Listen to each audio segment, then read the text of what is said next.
வணக்கம். மதிமுகம் செய்திகள். இன்றைய முக்கிய நிகழ்வுகளை பார்ப்பதற்கு முன்பாக தலைப்பு செய்திகளை பார்க்கலாம். புயல் முன்னெச்சரிக்கை நடவடிக்கை தொடர்பாக நடைபெற்ற ஆலோசனை கூட்டம். மாவட்ட ஆட்சியர்கள் தயார் நிலையில் இருக்க வேண்டும் என முதலமைச்சர் மு.க.ஸ்டாலின் அறிவுறுத்தல்.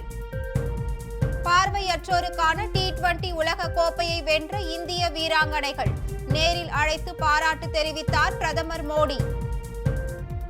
இந்தியாவில் முதன்மை மாநிலமாக தமிழ்நாடு இருப்பதற்கு காரணம் பேரறிஞர் அண்ணாவும் தந்தை பெரியாரும் தான். MP துரை வைகோ பேச்சு. விஜய் தலைமையில் தமிழகத்தில் ஆட்சி மாற்றம் ஏற்பட்டு வெற்றி நடை போடுவதற்கு அயராக உழைப்பேன், செங்கோட்டையன் உறுதி. புதுக்கோட்டை, தஞ்சாவூர் உள்ளிட்ட 4 மாவட்டங்களுக்கு அதி கனமழைக்கான ரெட் அலர்ட். வானிலை ஆய்வு மையம் எச்சரிக்கை. பார்வையற்றோருக்கான T20 உலக கோப்பையை வென்ற இந்திய வீராங்கனைகளை பிரதமர் நரேந்திர மோடி நேரில் அழைத்து பாராட்டு தெரிவித்தார். இலங்கை தலைநகர் கொழும்புவில் பார்வையற்றோர் பெண்களுக்கான T20 உலக கோப்பை கிரிக்கெட் போட்டி நடைபெற்றது. இப்போட்டியில் இந்தியா, ஆஸ்திரேலியா, இலங்கை உட்பட 6 அணிகள் பங்கேற்ற நிலையில் இந்திய அணி சாம்பியன் பட்டம் வென்றது. இந்நிலையில் பார்வையற்றோருக்கான T20 உலக கோப்பையை வென்ற இந்திய வீராங்கனைகளை பிரதமர் நரேந்திர மோடி நேரில் அழைத்து பாராட்டு தெரிவித்தார். மேலும் அவர்களுக்கு இனிப்புகளை வழங்கி வாழ்த்து தெரிவித்த மோடி கிரிக்கெட் பேட்டை பரிசாக வழங்கினார். இந்நிலையில் இது தொடர்பாக பிரதமர் மோடி வெளியிட்டுள்ள எக்ஸ்தல பதிவில், பார்வையற்ற பெண்களுக்கான முதல் T20 உலக கோப்பையை வென்று வரலாறு படைத்த இந்திய கிரிக்கெட் அணிக்கு வாழ்த்துக்கள் என தெரிவித்துள்ளார். இது உண்மையிலேயே ஒரு வரலாற்று சிறப்புமிக்க விளையாட்டு சாதனை, கடின உழைப்பிற்கு ஓர் எடுத்துக்காட்டு எனவும் அணியின் எதிர்கால முயற்சிக்கு தனது வாழ்த்துக்கள், இந்த சாதனை வருங்கால சந்ததியினருக்கு ஊக்கம் அளிக்கும் எனவும் பதிவிட்டுள்ளார். இந்தியாவில் முதன்மை மாநிலமாக தமிழ்நாடு இருப்பதற்கு காரணம் பேரறிஞர் அண்ணாவும் தந்தை பெரியாரும் தான் என MP துரை வைகோ தெரிவித்துள்ளார். திருச்சி மாவட்ட ஆட்சியர் அலுவலகத்தில் மதிமுக முதன்மை செயலாளரும் திருச்சி பாராளுமன்ற உறுப்பினருமான துரை வைகோ தலைமையில் ஆலோசனை கூட்டம் நடைபெற்றது. மாவட்ட ஆட்சியர் சரவணன் முன்னிலையில் நடைபெற்ற இக்கூட்டத்தில் திருச்சி பால்பண்ணை பகுதியில் சர்வே சாலை அமைப்பது தொடர்பான ஆலோசனை ஆலோசிக்கப்பட்டது. தொடர்ந்து செய்தியாளர்களை சந்தித்த MP துரை வைகோ, திருச்சி பால்பண்ணை சர்வீஸ் சாலை அமைப்பது தொடர்பாக நிலம் கையகப்படுத்தும் பணி நடைபெற்று வருகிறது எனவும், சர்வீஸ் சாலை அமைக்கப்படாமல் பால்பண்ணை சர்வீஸ் சாலை பகுதியில் அடிக்கடி விபத்துக்கள் நடக்கிறது, விரைவில் அங்கு சர்வீஸ் சாலை அமைக்கப்படும் எனவும் கூறினார். தொடர்ந்து தாவேகாவில் செங்கோட்டையன் இணைந்தது குறித்த கேள்விக்கு பதிலளித்த துரை வைகோ, செங்கோட்டையன் மூத்த அரசியல்வாதி, திறமை மிக்க அரசியல்வாதி எனவும் அவரை தாவேகாவினர் எப்படி பயன்படுத்திக் கொள்கின்றன என்பதை பொறுத்துதான் கூற முடியும் என தெரிவித்தார். அதாவது பேரறிஞர் அண்ணா பொறுத்தவரைக்கு அரசியல் இயக்கங்களுக்கு அப்பாற்பட்டு தமிழ்நாட்டுக்காண்டி, தமிழ் மக்களுக்காண்டி உழைச்சவர். இன்னைக்கு பெரியார் தந்தை பெரியார் சரி, அறிஞர் அண்ணா இல்லைன்னா இன்னைக்கு தமிழ்நாடு கிடையாது. பல்வேறு விஷயங்கள் இன்றைக்கி தமிழ்நாடு இந்தியாவிலே ஒரு முதன்மை மாநிலமாக இருக்குன்னா அதுக்கு காரணம் நீங்கள் பேரறிஞர் அண்ணாவும் தந்தை பெரியாரும். அது விஷயமா நீங்கள் அவர் இப்போ அந்த இயக்கத்தில் சேர்ந்துருக்கிறார். நீங்கள் அண்ணன் செங்கோட்டை அந்த இயக்கத்தில் சேர்ந்துருக்கிறாரு. அவர் அங்கே அந்த பேரறிஞர் அண்ணாவுடைய இதெல்லாம் சொல்லி அவர் அது பண்ணுறது ஒரு நல்ல விஷயமாக தான் நான் பார்க்குறேன். நல்ல விஷயமாக பார்க்குறேன் நான். அது ஏன் நம்ம இந்த கட்சியிலேருந்து இந்த கட்சிக்கு போனால் அண்ணா இதை சொல்லக்கூடாதுன்னு ஒன்றும் கிடையாது. தமிழ்நாடு இருக்கும்போது எல்லாரும் அண்ணா சொல்லி தான் ஆகணும். அது அண்ணா சொல்லாமல் தமிழ்நாடு கிடையாது. இலங்கையில் கனமழை காரணமாக ஏற்பட்ட வெள்ளப்பெருக்கு மற்றும் நிலச்சரிவில் சிக்கி 40 பேர் உயிரிழந்துள்ளனர். இலங்கையில் கடந்த 10 நாட்களுக்கும் மேலாக கனமழை பெய்து வரும் நிலையில் அங்குள்ள ஆறுகளில் வெள்ளம் கரைபுரண்டு ஓடுகிறது. இதன் காரணமாக பல நகரங்கள் வெள்ளக்காடாக மாறியது. இதனிடையே கும்புக்கனை நகர சாலையில் சென்ற ஒரு பேருந்து வெள்ளத்தில் அடித்து செல்லப்பட்டது. இது குறித்து அளித்த தகவலின் பேரில் அங்கு சென்ற மீட்பு படையினர் பேருந்தை மீட்டு பயணிகளை பத்திரமாக வெளியேற்றினர். அதே சமயம் அம்பாறை பகுதியில் கார் அடித்து செல்லப்பட்டு 3 பேர் உயிரிழந்துள்ளனர். இதனைத் தொடர்ந்து அங்கு பயங்கர நிலச்சரிவும் ஏற்பட்டுள்ளது.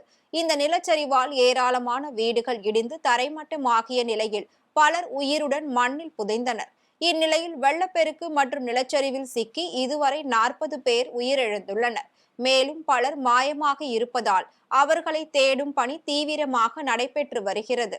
குறிப்பாக 6000த்திற்கும் மேற்பட்ட பொதுமக்கள் தங்களது வீடு மற்றும் உடைமைகளை இழந்து தவித்து வருகின்றனர். புயல் முன்னெச்சரிக்கை நடவடிக்கை தொடர்பாக ஆலோசனை கூட்டம் நடத்திய முதலமைச்சர் மு.க.ஸ்டாலின் மாவட்ட ஆட்சியர்கள் தயார் நிலையில் இருக்க வேண்டும் என அறிவுறுத்தினார். வங்கக்கடலில் புயல் உருவாகியுள்ள நிலையில் சென்னை தலைமை செயலகத்தில் முதலமைச்சர் மு.க.ஸ்டாலின் தலைமையில் ஆலோசனை கூட்டம் நடைபெற்றது. அப்போது பேரிடர் மேலாண்மைக்காக மேற்கொள்ளப்பட்டுள்ள சிறப்பு முன்னெடுப்புகள் குறித்து முதலமைச்சர் ஆய்வு மேற்கொண்டார். தொடர்ந்து பேசிய அவர், முதன்முறையாக தமிழ்நாட்டில் புதிய தொழில்நுட்பங்களை பயன்படுத்தி பேரிடர் மேலாண்மை சிறந்த முறையில் கையாளப்பட்டு வருவது பெருமை அளிப்பதாக தெரிவித்தார். மேலும் மக்களின் பாதுகாப்பில் அக்கறை கொண்டு இந்த பணிகளை தொய்வில்லாமல் முன்னெடுத்து செல்ல வேண்டும் என கூறிய அவர், அமைச்சர்கள், அரசு உயர் அதிகாரிகள் களத்தில் ஆய்வு செய்து தயார் நிலையில் இருப்பதாக தெரிவித்தார். மேலும் காலநிலை மீள்தன்மைக்கு தேவையான நடவடிக்கைகளை தொடர்ந்து கவனத்துடன் செயல்படுத்த வேண்டும் என அலுவலர்களுக்கு அறிவுறுத்தினார். விஜய் தலைமையில் தமிழகத்தில் ஆட்சி மாற்றம் ஏற்பட்டு வெற்றி நடை போடுவதற்கு அயராக உழைப்பேன் என செங்கோட்டையன் தெரிவித்துள்ளார். சென்னை ஆழ்வார்பேட்டையில் உள்ள தனது இல்லத்தில் தமிழக வெற்றி கழகத்தின் நிர்வாக குழு தலைமை ஒருங்கிணைப்பாளர் செங்கோட்டையன் செய்தியாளர்களை சந்தித்தார். அப்போது ஒரு புதிய இயக்கம் ஆட்சிக்கு வர வேண்டும் என மக்கள் நினைக்கிறார்கள் என கூறினார். எல்லோரும் புதிய வரவாக வர வேண்டும் என தவேகா தலைவர் சுற்றுப்பயணத்தை மேற்கொண்டு பல்வேறு பணிகளை செய்து வருவதாக கூறிய அவர், 2026 என்பது மக்கள் சக்தியால் ஆட்சி பீடத்தில் அமரும் காலம் உருவாகும் எனவும், 2026 தமிழக வெற்றி கழகம் ஆட்சியில் அமர பாடுபடுவேன் எனவும் தெரிவித்தார். மேலும் ஆட்சி மாற்றத்தை உருவாக்கி விஜய் தலைமையில் தமிழகத்தில் வெற்றி நடை போடுவதற்கு அயராக உழைப்பேன் எனவும் அவர் கூறினார். நான் பொதுவாக எப்படி நான் இது வரைக்கும் செயல்பட்டிருக்கேன்னு உங்களுக்கு தெரியும். எந்த முறையில் எந்த நிலையில் நின்று நான் பாடுபடுவேன் என்பது நீங்கள் அறிவீர்கள். ஆகவே அந்த நிலையில் நின்று ஆட்சி மாற்றத்தை உருவாக்கி அவருடைய தலைமையில் இந்த தமிழகம் வெற்றி நடை போடுவதற்கு அயராது உழைப்பேன்.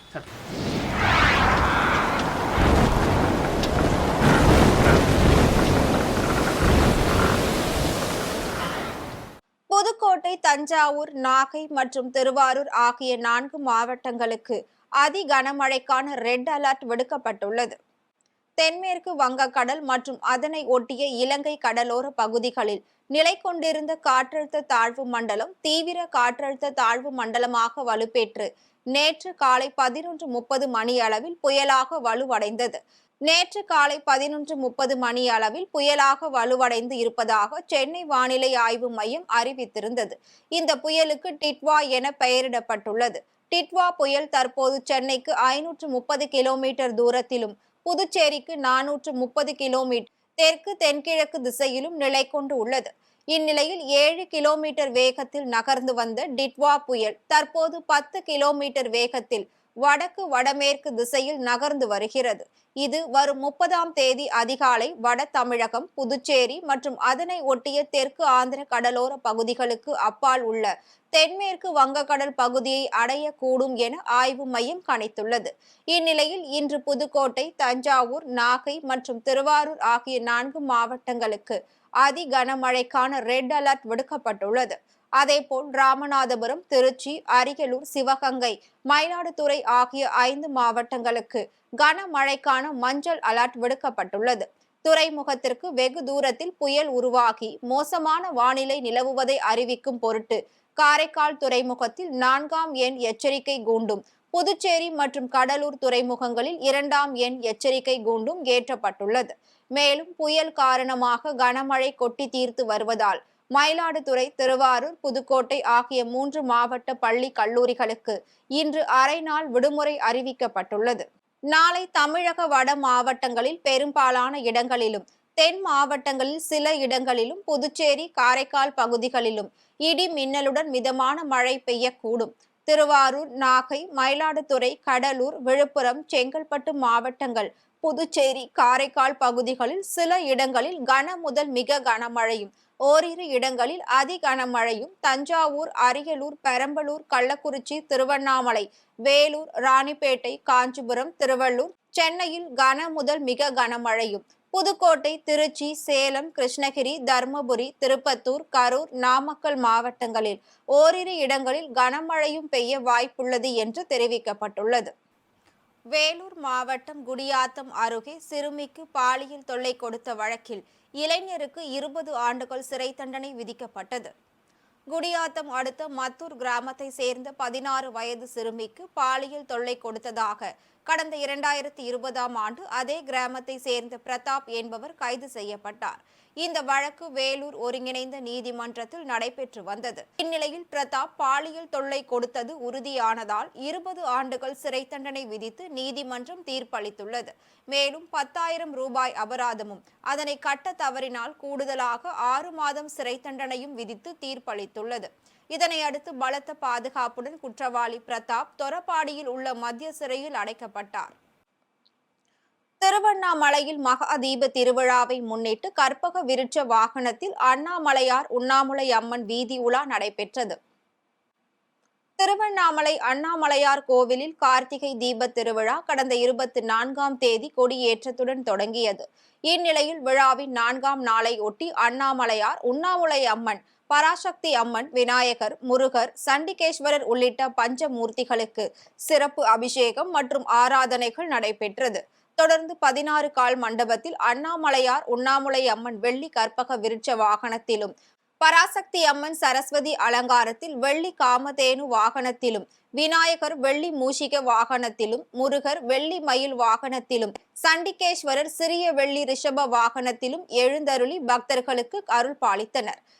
தொடர்ந்து 4 மாட வீதிகளில் சுவாமி வீதி உலா நடைபெற்றது. இதில் திரளான பக்தர்கள் கலந்து கொண்டு சுவாமி தரிசனம் செய்தனர்.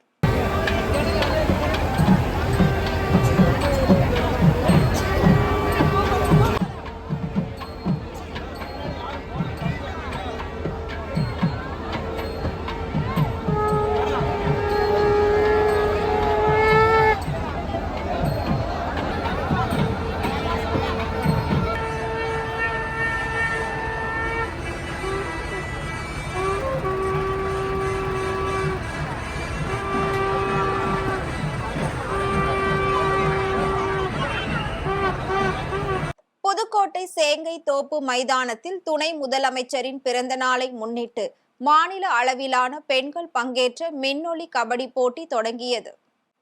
துணை முதலமைச்சர் உதயநிதி ஸ்டாலின் பிறந்த நாளை முன்னிட்டு புதுக்கோட்டை மாநகராட்சிக்கு உட்பட்ட சேங்கை தோப்பு மைதானத்தில் 41வது வட்ட திமுக சார்பில் மாநில அளவிலான கபடி போட்டி தொடங்கியது.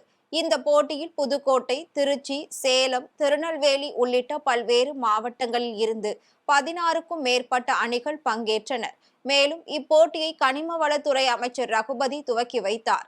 முன்னதாக வடக்கு மாவட்ட செயலாளர் செல்லப்பாண்டியன் தலைமையில் 10 கிலோ கேக் வெட்டி உதயநிதி ஸ்டாலின் பிறந்த நாள் கொண்டாடப்பட்டது. 2 நாட்கள் மின்னொலியில் நடைபெறும் இப்போட்டியில் வெற்றி பெறும் அணிகளுக்கு முதல் பரிசாக 1 லட்சம் ரூபாயும், 2வது பரிசாக 70,000 ரூபாயும், 3வது பரிசாக 40,000 ரூபாயும் வழங்கப்பட உள்ளது. ராணிப்பேட்டை மாவட்டம் ஆற்காடு அருகே இரட்டை கொலை குற்றவாளிகளுக்கு இரட்டை ஆயுள் தண்டனை விதித்து தீர்ப்பளித்துள்ளது. ஆற்காடு தாலுகா நிலைய எல்லைக்கு உட்பட்ட சத்யா நகர் தாஜ்புராவை சேர்ந்த ராஜேஷ் என்பவரது வீட்டில் கடந்த 2010ஆம் ஆண்டு இரட்டை கொலை சம்பவம் நடைபெற்றது. இந்த கொலை சம்பவம் தொடர்பாக வழக்கு பதிவு செய்த ஆற்காடு தாலுகா காவல் நிலைய போலீசார் ராஜேஷை கைது செய்து சிறையில் அடைத்தனர். இவ்வழக்கு ராணிப்பேட்டை முதன்மை மாவட்ட மற்றும் அமர்வு நீதிபதி விசாரணை நடைபெற்று வந்தது. அதன்படி இந்த வழக்கை விசாரித்த நீதிபதிகள் கொலை வழக்கு குற்றவாளி ராஜேஷுக்கு இரட்டை ஆயுள் தண்டனை விதித்து தீர்ப்பளித்துள்ளனர். மேலும் 2000 ரூபாய் அபராதமும் விதித்துள்ளார். மேலும் பலத்த பாதுகாப்புடன் ராஜேஷ் சிறையில் அடைக்கப்பட்டுள்ளார்.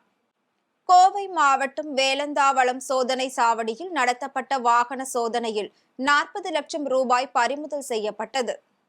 கோவை மாவட்ட எல்லை பகுதியான வாளையாறு வழியாக தொடர்ந்து குற்ற சம்பவங்கள் நடைபெற்று வருவதாக கூறப்படும் நிலையில் அப்பகுதியில் சோதனை சாவடி அமைக்கப்பட்டு வாகன தணிக்கை செயல்பட்டு வருகிறது.